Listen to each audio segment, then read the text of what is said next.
Tuples in Python are used to store multiple items in a single variable.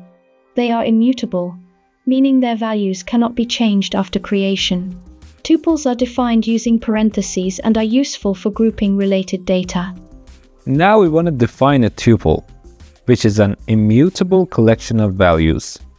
First, we define a tuple called coordinates with the values 10, 20, and 30. Using the print function, we display the entire tuple with the label coordinates. Accessing the elements in a tuple is really easy and is the same as accessing elements in a list.